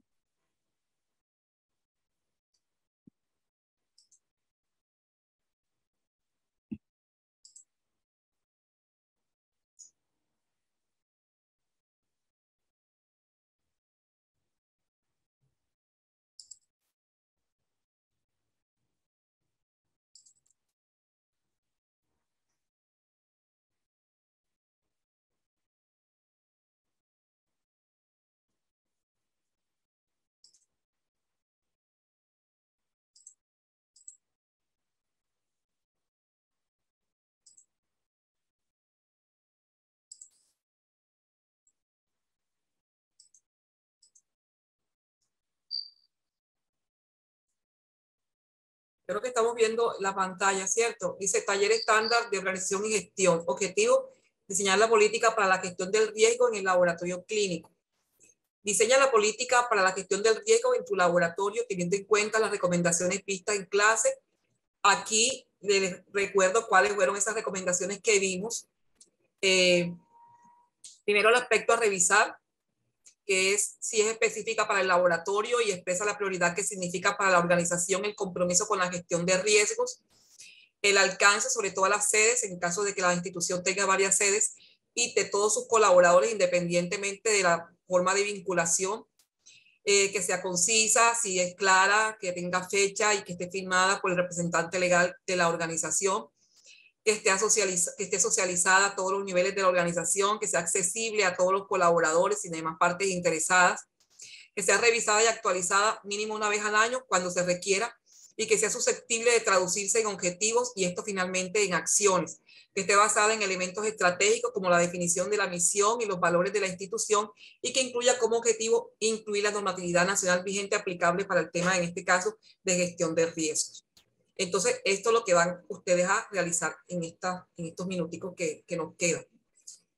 A ver si acá alcanzamos a hacer una socialización de una de las políticas. Puede ser una de las que ustedes ya tengan en su laboratorio y que quieran pasar por este filtro de esta tabla de chequeo o que la construyan en esta media horita.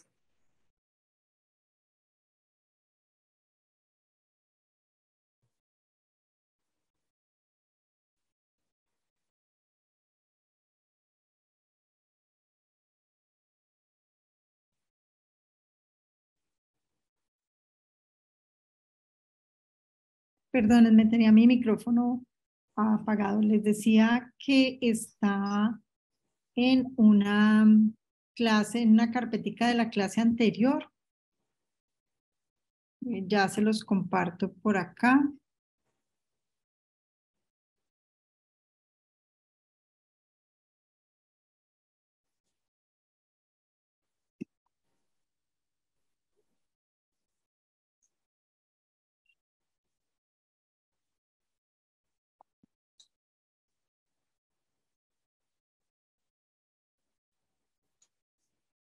Listo, ya está ahí para todos ustedes.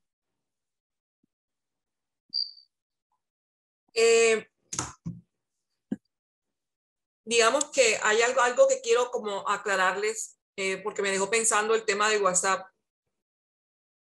Siempre digamos que el prestador tiene el cómo, ¿verdad? El cómo cumplir lo que la norma pide.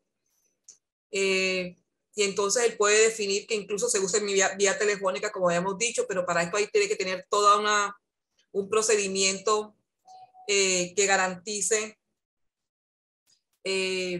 digamos, la comunicación efectiva, el parafraseo, por ejemplo, en fin. Entonces, ahí recuerdo que hay una ley que es la ley de protección de datos. Entonces, por el tema de ley de protección de datos, no se debería compartir resultados a WhatsApp, sino vía correo electrónico. El correo electrónico que suministre el paciente en el momento digamos, de la toma de muestra, cuando se registra, normalmente le dice, usted desea que sus resultados sean compartidos a su correo electrónico, entonces sí, ¿cuál correo? Entonces, siempre es bueno que se documente ese correo, ¿no? El paciente está solicitando que a ese se le envíe. Y siempre para el envío de esos resultados, ojo que es muy importante usar siempre las plataformas institucionales, o sea, enviar los resultados de correo desde un correo que sea con licencia.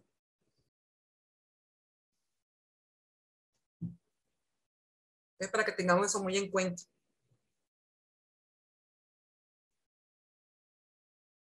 En el mismo sentido, la doctora Gloria Lisset hace un aporte y es que el ministerio tiene una restricción, o mejor, una recomendación frente al no uso de redes sociales para compartir información clínica.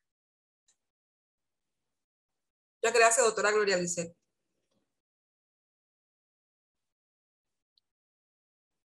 Hay otros comentarios de la doctora María Rebeca, y es cierto, algunos pacientes no poseen correos electrónicos.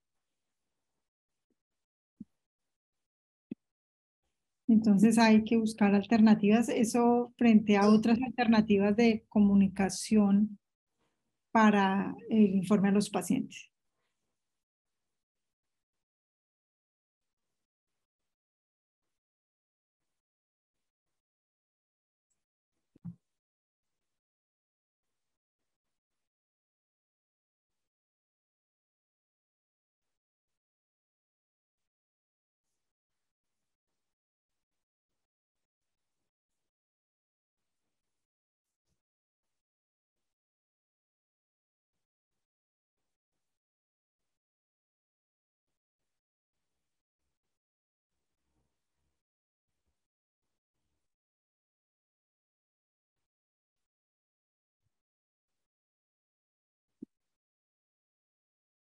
Y sí, doctora Gadit, la clase 12 todavía no se da, estamos en la clase número 7. Es importante que la información que está siendo compartida con ustedes tenga la confianza, ¿cierto? Y la restricción a el uso de la misma.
Se compartió el taller, Mido.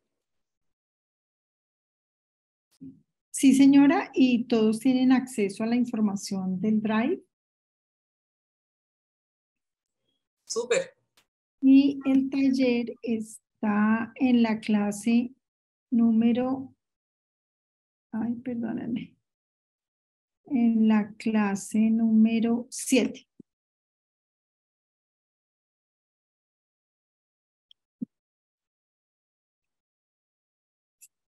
Los temas de la clase número 8 obviamente se cargarán después de haber sido ejecutada la clase.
En contados minutos, la doctora Marta hará la retroalimentación.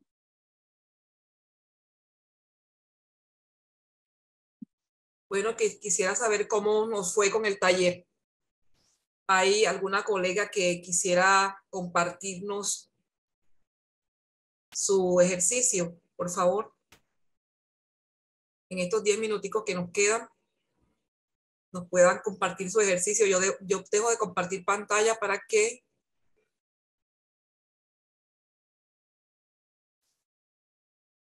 alguien que voluntariamente quiera compartirnos su ejercicio.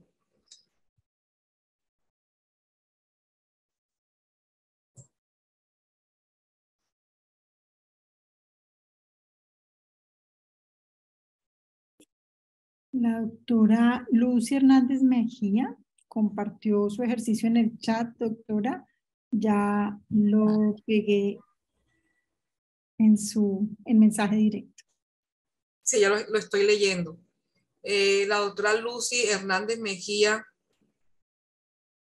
nos dice: establece políticas para minimizar la ocurrencia y el impacto de los riesgos inherentes a su operación y gestionar de manera eficaz, así como educarse, capacitarse e entrenarse para la identificación, análisis y evaluación y tratamiento de los riesgos en el laboratorio. Responsable Lucy Hernández Mejía. La idea es que cojamos la política que tengamos y la pasemos por este filtro. Digamos, si esa política que tenemos en este momento es específica para el laboratorio, es específica para la organización, y si, digamos, demuestra o permite evidenciar ese compromiso que tengo yo con la gestión de riesgos en el laboratorio. Esa sería la primera pregunta. Mirar si mi política cumple eso. Y la segunda es el alcance. O sea, la idea es que redactemos una política y la pasemos por este filtro, por estas preguntas de la lista de chequeo y revisemos frente a la lista de chequeo si nuestra política cumple esas condiciones que me está pidiendo la lista de chequeo. Dale. Esa es la idea del ejercicio, doctora Lucy. Faltaría que de pronto usted concretara exactamente frente a la lista de chequeo lo que nos está presentando como política.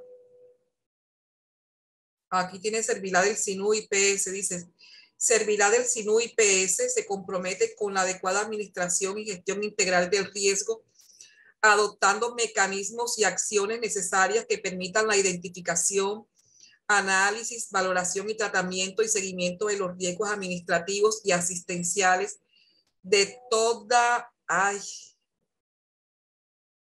me están enviando otras, bueno, de toda la organización que puedan afectar el cumplimiento de los objetivos estratégicos y la adecuada prestación de nuestros servicios, trabajando en todo momento por la protección del valor y bienes de la institución, asegurando la continuidad de las operaciones misionales y administrativas, fortaleciendo la generación de confianza en los grupos de interés y dando cumplimiento a la normatividad vigente en salud.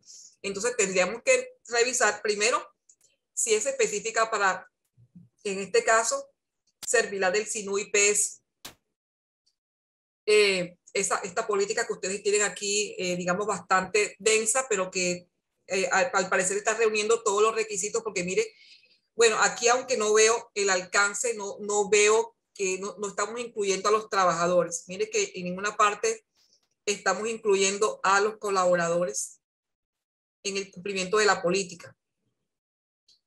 Sí habla de la continuidad de las operaciones misionales y administrativas, fortaleciendo la confianza en la generación de los grupos de interés, pero hay que puntualizar en el cliente interno. O sea, hay que revisar la política para darle ese enfoque allí y que tenga ese alcance hacia los colaboradores. Nuestros colegas de Servilá del SINU IPS. Me dice que también sea concisa y clara. Sí es clara, pero no sé qué tan de pronto, si está como un poquito alargadita, me parece que pudiéramos revisarla y de pronto sintetizarla un poquito digamos, dejándola como haciéndola más concisa. Esta política entonces deberá estar firmada, que me imagino que sí, por el representante legal. difundida, socializada, que sea revisada una vez al año. O sea, pero en este momento hay que mirar entonces cuáles son esos objetivos que ustedes tienen y mirar si esta política se traduce en objetivos. O sea, eso es lo que queremos ahora, es que ustedes revisen si esta política es susceptible de traducirse en unos objetivos que me lleguen a implementar unas estrategias para darle cumplimiento a la misma. O sea, la idea es que ustedes hagan el ejercicio y no sea yo la que se los haga. Sí, sí me hago entender. Que tomen esta política y frente a esta política ustedes digan, ¿se tiene o no se tiene? Para cada uno de los 1, 2, 3, 4, 5, 6, 7, 8 ítems que tiene la tabla de chequeo. Eso es lo que quisiera. Describa su política, o sea, documente la política y diga si se tiene, si cumple o no cumple cada uno de los aspectos de la lista de chequeo. Exactamente es el ejercicio, consiste en eso, para que ustedes puedan revisar su política y que ustedes mismos emitan su concepto después de ese análisis, si la política sí cumple con cada uno de estos criterios que está pidiendo la lista de chequeo. Entonces, sí me gustaría que hiciéramos este ejercicio porque fíjense que ahí nos damos cuenta que es necesario revisar con cuidado porque estas políticas, por lo que veo así, están muy buenas, pero podemos mejorarlas, mejorar su enfoque para puntualizar lo que me está pidiendo la norma, o sea, de lo que me pide, de lo que debe contar una política cuando yo la voy a redactar. Indistintamente, incluso si se trata de una política de calidad, de riesgo, de seguridad del paciente, debemos englobar lo que lleva a una política. Y esa lista de chequeo la hice pensando en eso, que cumpliera con todos los criterios que se deben tener en cuenta para redactar una política. Entonces, hagamos el ejercicio así. Documenten su política en el taller, describan su política, textualmente la política de la empresa, y describan si se tiene o no se tiene cada uno de estos aspectos, si se cumple o no se cumple. Que de pronto así debí colocarlo, no se tiene, si no se cumple o no se cumple, para haber sido precisa de pronto en la lista de chequeo. Pero ese es digamos, la esencia del ejercicio, revisar a la luz de la lista de chequeo mi política de riesgo. Lo podemos dejar pendiente para la próxima sesión al iniciar, si la doctora Emma está de acuerdo. Por supuesto, doctora. Gracias, perfecto. Entonces yo yo creo que sería bueno que arreglara esta lista de chequeo para, en vez de cambiarle el se tiene y ponerle dos columnas, una que diga cumple y otra que diga no cumple, para que podamos valorar mejor, para que los colegas puedan valorar mejor la política de gestión del riesgo que vayan a analizar. Y en la próxima sesión, uno de nuestros colegas nos comparte el ejercicio, le autorizamos el micrófono. Por favor, doctora Emma, y nos comparte el ejercicio. Así se hace más enriquecedor. Bueno, ahora en cumplimiento con el tiempo, entonces le doy la palabra a la doctora Emma. Gracias, doctora Marta. Pues tan solo desearles una feliz noche, agradecer a los 250 participantes que estuvieron conectados más del 80-90% del tiempo. Decirle a las personas que han escrito sobre que no reciben el correo, importante dos cosas. La primera, que los correos son enviados desde sedenacional@cnbcolombia.org. Cuando uno busca ese correo y lo marca como que no es spam, a partir de ese momento todos los correos le entran a la carpeta principal. Y para quienes refieren no haberlo recibido, por favor escribir un correo a sedenacional@cnbcolombia.org y allí Diana Martínez nos envía las evidencias o les envía a ustedes las evidencias de la fecha y la hora en la cual se les envió para que podamos estar todos muy tranquilos. Gracias a todos, una feliz noche. En nombre del comité organizador y el CNB, les damos una feliz y bendecida noche para todos. Un abrazo. Un abrazo, feliz noche. Chao, chao. Andrés, muchas gracias. Gracias, Andrés. Gracias, doctora Emma. Un abrazo, muy amable. Un abrazo para todos. Con mucho gusto, doctora. Feliz noche.